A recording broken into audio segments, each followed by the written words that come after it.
Assalamualaikum warahmatullahi wabarakatuh. Kita kali ini akan mengingat kembali ya.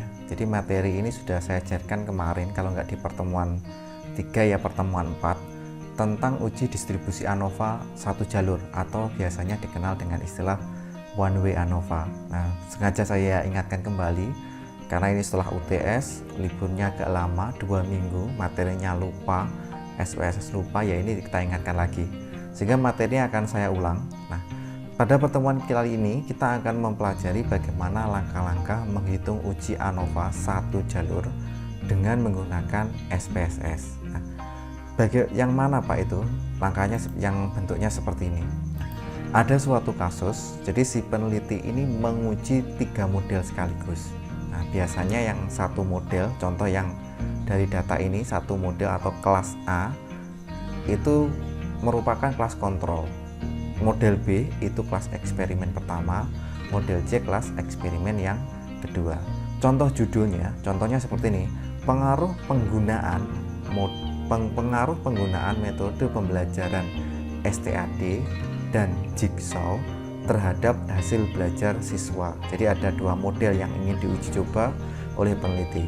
Pertama adalah STAD, yang kedua model Jigsaw. Nah, ini 3 Pak. Yang satu biasanya digunakan untuk kelas kontrol. Nah, kemudian data ini adalah data nilai siswa. Jadi yang model A ini adalah siswa kelas A yang dikasih kelas kontrol, yang tidak diberikan STAD dan Jigsaw. Yang B ini adalah kelas yang diberikan metode STAD. Yang C ini adalah kelas yang diberikan model Jigsaw. Nah, kita akan menghitung ini, manakah yang lebih baik, mana yang kurang baik dengan menggunakan SPSS. Adapun langkahnya sebagai berikut. Pertama, untuk menghitung ini dengan menggunakan one way ANOVA, langkahnya itu tidak bisa kita kopas. Jadi kalau khusus mau membandingkan data yang bentuknya seperti ini, kita susun. Pertama kita buat nilai di Excel sebelah sini, kemudian sini kita susun kelas. Nilai yang ini kita susun ke bawah. C, saya copy seperti yang kemarin. Ini saya beri kode 1, 1, 1 dan seterusnya. Berarti nilai yang ada di sini ini adalah nilai kelas ke-1, yaitu kelas kontrol. Nah, yang B nilainya kita copy juga, kita taruh di bawahnya sini. Ini saya beri kode 222. Nah, ini adalah nilai siswa yang menggunakan metode STAD. Kemudian yang C ini kita taruh di nilai yang paling bawah. Nanti kalau lupa ya di klik perlahan-lahan. Ini kita beri kode 3. 3 ini adalah nilai siswa yang diberikan metode Jigsaw. Jadi langkah pertama dari data ini kita susun ke bawah dengan cara nilainya di satu kolom tersendiri, kodenya di kolom yang lain. Nah, kalau sudah tersusun ke bawah ini, nilai data ini kita copy, kita pindah ke dalam SPSS. Nah, kurang lebih bentuknya seperti ini. Kita pindah ke sini. Nah, oke. Nah, kita dapatkan kolomnya bentuknya seperti ini. Langsung kita hitung, kita tata dulu variabel view-nya. Klik variabel view yang letaknya di bawah sebelah kiri. Ini kita klik. Yang kita edit, yang pertama name. Nah, kolom pertama itu kita beri nilai. Nah, yang kedua name, data kedua kita beri kelas. Label, kalau saya beri label biar bagus. Ini kita beri nilai siswa, nah, yang mau kita bandingkan. Kemudian ini label, kita beri kelasnya. Nah, khusus yang kelas tadi ada 1, 2, 3, itu kan pemberian kode. Nah, pemberian kode letaknya di value ini. Jadi ketika value-nya kita klik, kita letakkan di sini value 1.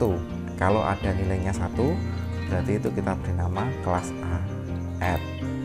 Kalau nilainya 2, berarti kita beri nama kelas B, kita klik add.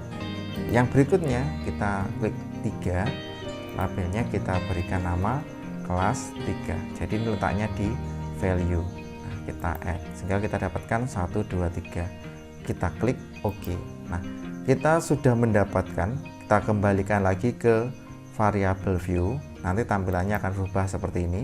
Nah, ketika sudah tampilan datanya seperti ini, data ini akan kita analisis dengan menggunakan SPSS. Jadi mau kita uji.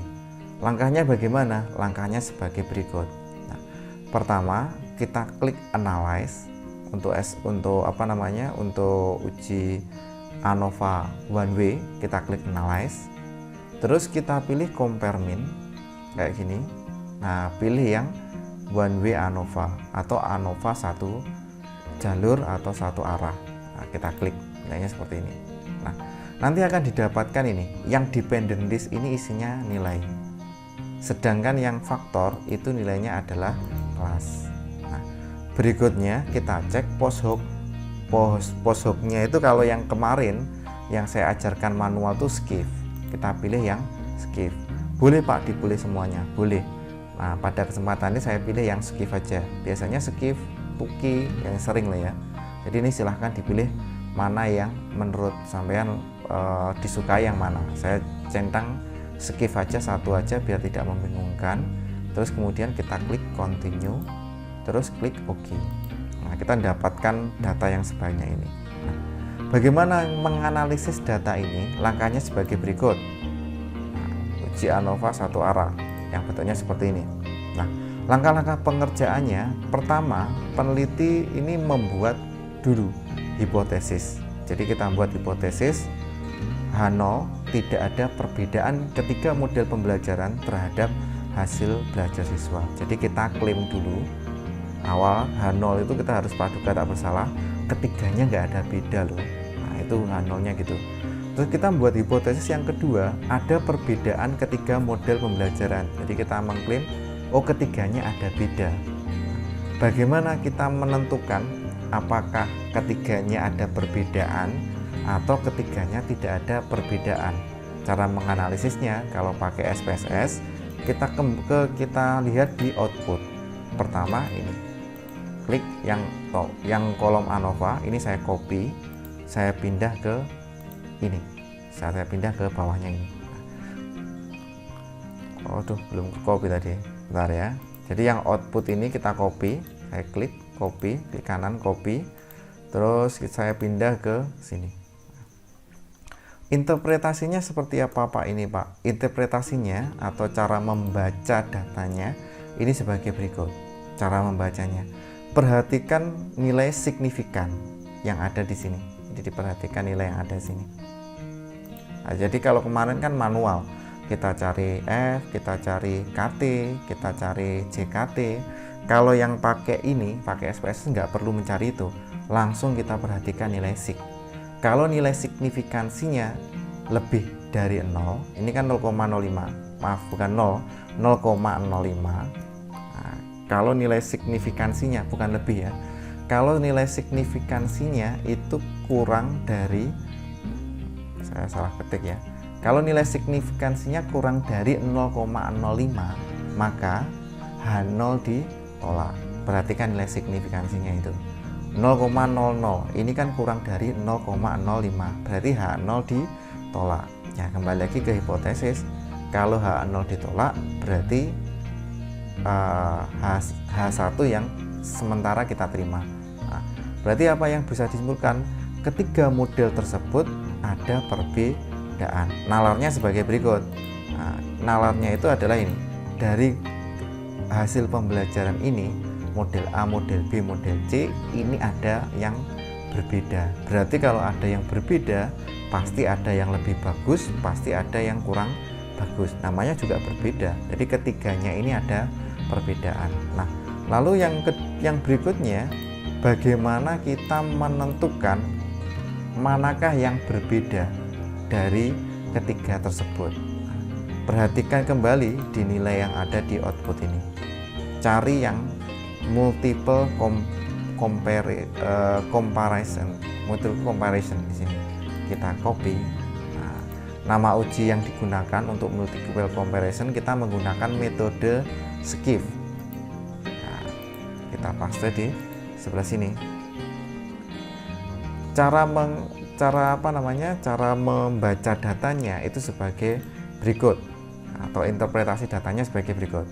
Perhatikan nilai sig.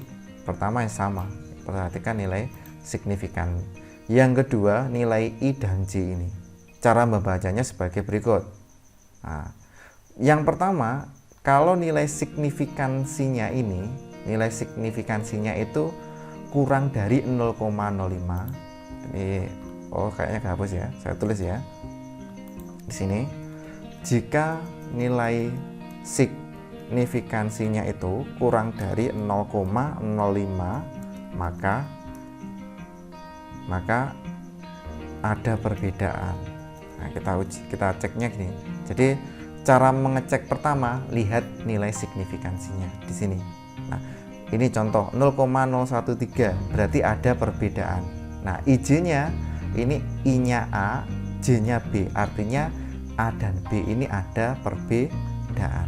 Nah, pertanyaannya, yang kalau beda berarti kan lebih bagus. Saya tadi ngomong itu, manakah yang lebih bagus? Nah, kita perhatikan yang ini, min IJ. Nah, min different, I dikurangi J. Kalau nilainya negatif, berarti yang bagus yang J. Berarti yang di sini. A dengan B ada perbedaan. Yang lebih bagus karena ini negatif, yang bagus adalah kelas B. Ini harusnya kelas C ya, maaf ya. A dengan C, bagaimana A dengan C? Nilainya 0,000. Berarti 0,0 berarti ada perbedaan. Kalau nilainya kurang dari 0,05 ya, berarti ada perbedaan. Nah, kalau begitu mana yang lebih bagus? Percaya A dengan C. Kalau ini nilainya negatif, yang lebih bagus adalah nilai yang C. Yang C itu berarti yang ini. Nah, kelas ketiga lebih bagus daripada A. Nah, sekarang kita akan mengecek kelas B dan kelas C itu lebih bagus mana sebenarnya. Perhatikan ini 0,3004. Ini 0,3004 ini lebih dari 0,05. Ini kan kurang dari ya. Ternyata lebih dari 0,05, artinya tidak ada perbedaan. Berarti B dan C ini nggak ada perbedaan. Kalau tidak ada perbedaan, nilai differentnya itu tidak perlu kita perhatikan. Dari sini disimpulkan ternyata A dengan B lebih bagus yang B, A dengan C lebih bagus yang C, B dengan C kualitasnya hampir sama. Berarti kesimpulannya apa? Ada perbedaan menggunakan model jigsaw dan juga model STAD terhadap hasil belajar siswa. Nah, kalau diurutkan dari nilai yang paling bagus, ternyata yang paling bagus itu adalah nilai C. Dari mana Pak melihatnya paling bagus? Biasanya dilihat dari rata-rata di sini. Ini kan di atasnya ada nilai rata-rata ya. Mana ya? Oh inilah. Nah, mana ya? Oh belum ada ya. Biasanya dilihat dari nilai rata-rata. Kalau nilai rata-ratanya atau bisa juga dilihat dari J-nya ini. Nah, J-nya, kembali lagi mohon maaf ya, agak bertele-tele ya. Bisa juga dilihat dari rata-rata, juga bisa dilihat dari ini. Kalau A dan B lebih bagus yang B. A dengan C lebih bagus yang C. B dengan C ini kualitasnya hampir sama. Kualitasnya sama lah. Berarti kalau diurutkan A itu paling jelek, B dan C sama. Nah, dari mana? Dari different IJ. Nah, baik, sementara itu dulu dari saya untuk pertemuan kali ini. Saya cukupkan dulu. Nanti kita berikan tugas di Google Classroom. Silahkan dikerjakan tentang ANOVA 1 jalur. Mungkin seperti itu dari saya. Sekian. Wassalamualaikum warahmatullahi wabarakatuh.